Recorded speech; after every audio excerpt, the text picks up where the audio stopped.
Episode 70, all because of Alex. Lisa and her two sisters finished their meal and followed Carla out. Once outside, they couldn't help but take a look at the staff who were unloading the produce.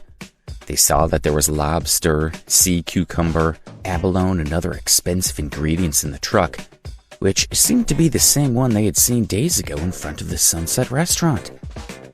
Where did all this stuff come from? It looks pretty good, the chef said as they studied the goods. The lobster's from Canada, the sea cucumbers from Australia, and the abalone's from Germany. Don't worry, everything is the world's best, the delivery man said. Let me see the documents for your shipment. Let me see when it arrived at the port. The delivery man quickly handed over a record book to a chef. This was the official data, and it recorded all the information of the shipment in detail. Hey, you don't trust us yet? The goods I'm giving you must be the best in New York. These goods were checked and accepted by customs an hour ago. They're definitely the freshest, the delivery man said with a smile. Okay, the chef said as they looked at the documents and nodded their heads in satisfaction. They had already picked out the ingredients that they needed and asked, "Where are you going to send the rest of this?" We take them to the Sunset restaurant first. Although they're leftovers, these are still top produce. I estimate that this hotel is the best in all of New York, the delivery man said as he loaded the remaining food into the truck. This scene stunned Lisa and the others. The produce for the Sunset restaurant was chosen from their leftovers? Doesn't that mean that the food here is better than at Sunset? How is it possible that the cargo could be transported here within an hour of reaching port? She asked herself. When Lisa recalled the taste of the food that she had just enjoyed in the dining area, it really had been more delicious than what they'd eaten at Sunset. Lisa, Fiona, and Natalie felt a great heartache. That meal at Sunset Restaurant had cost many thousands of dollars, and they had made big fools of themselves. They had never thought that they would be able to enjoy a feast that was worth so much money, but would be free of charge at Azalea Guest House. Plus, the ingredients were even fresher than those at Sunset. They had stayed in Azalea Guest House for a week for nothing, but they had never eaten a single meal there.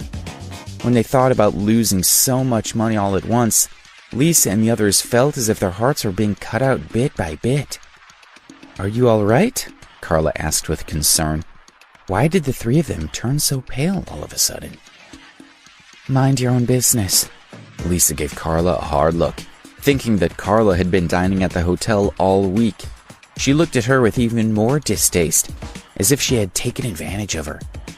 Walking around the garden path in the courtyard, Lisa and the others finally felt a little better. However, there was still one thing that they couldn't understand.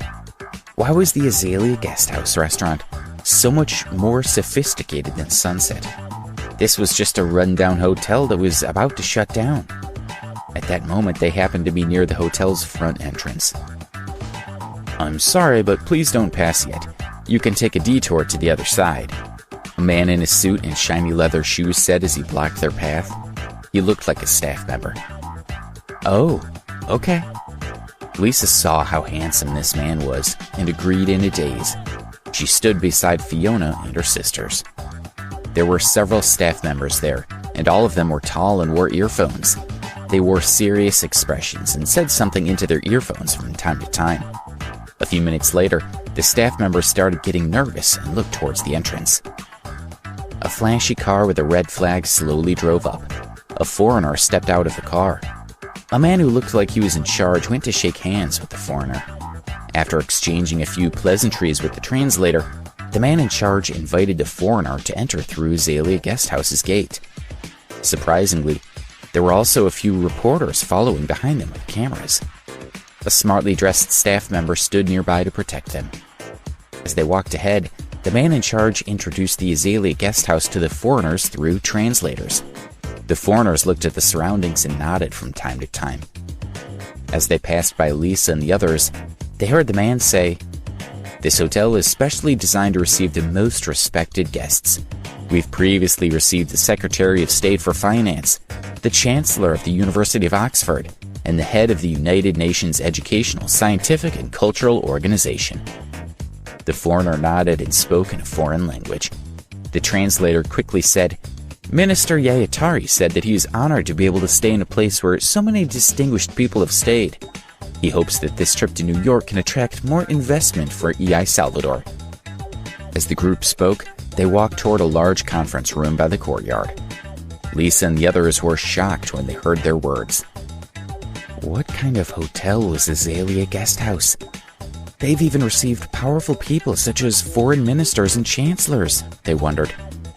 Thinking about how the receptionist had reminded them that they must leave their room, as well as the top ingredients in the hotel's dining area, Lisa felt more and more that Azalea Guest House was not as simple as they had imagined. Lisa opened her phone and searched for information about the hotel from the internet. When they saw the results, the sisters were completely dumbfounded. The words almost blinded them. They were actually staying in one of the top hotels in the world. It was no wonder that they were not able to extend their stay in the room, and that the food was even better than at Sunset Restaurant. Everything made more sense. This was a place that had received countless nobles and dignitaries. Ordinary people, even if they had money, wouldn't be able to book a room there. Yet these ladies from a small city had stayed there for a week. If they had known earlier, they would have felt better there. It was a pity that they had to leave the next day. Lisa's gaze shot toward Carla, as if she was a hungry dog that had seen bones. Her eyes lit up. I'll go back first, Carla said as she was terrified by her stare. Don't go, Carla. Are you leaving tomorrow as well? Lisa asked as she moved closer to her. Alex has already helped me pay. I can stay here for a few days, Carla said in a low voice. She felt that Lisa and the others were like hungry wolves. Their eyes were red, and they could eat her at any time. Carla, let your daughter's boyfriend help us out for a few more days. We want to stay here to keep you company. Lisa had changed her way of addressing her. She definitely couldn't use Alex, so her only hope was Carla. Carla, please help us talk to Alex. Did you forget that we were the ones who gave you the plane ticket? Said one sister. I believe Carla will definitely help us renew our room since we came to New York together, said another sister. The three sisters really wanted to stay for a few more days. After staying with so many great people, they'd be able to benefit from their spiritual energy. At the same time, they could boast to their friends and relatives and become the center of attention. All right. Carla wasn't the type to fuss about it, so she agreed. She gave Alex a call, asking him to get a new room for Lisa and the others. Previously, Debbie had told her that Alex's family background was also pretty good. At that time, Carla didn't really believe it, but she believed it now. However, Carla didn't know how big his family was, so she had to ask Debbie about it when she had time. Thank you, Carla. Take care. After Lisa and the others respectfully escorted Carla to her room, they strolled around the courtyard. Knowing that this was such an important hotel, they even felt that the hotel's bathroom was more fragrant than the flowers outside. The three sisters walked around and took fancy photographs, which would be evidence for their later claims that they had been to this hotel. After 2 hours of photographing, they finally returned to their rooms with satisfaction. I didn't expect Alex to be able to get a room at a great hotel. Now that I think about it, that kid is quite handsome, Fiona said as she sat on the bed and looked at the photo on her phone. At first, I saw that he was poorly dressed and didn't have a watch. I thought it was a pauper with a poor woman like Debbie. But now it seems that he isn't that simple, replied Natalie. I'm rich myself, but I've just asked how much it costs to stay here for a night, and it's more than $20,000. Who could possibly afford to spend that much money? Lisa pondered and said, Don't forget this is a particularly exclusive hotel. It's impossible to book a room without status. Yeah, I think it's strange now.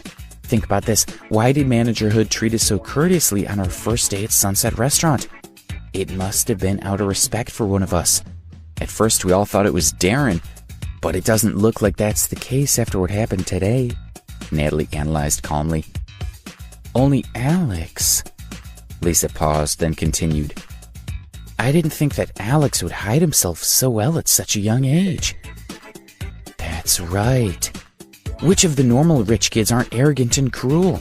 How many of them can be calm and collected as he is? It seems like this Alex is no ordinary wealthy man.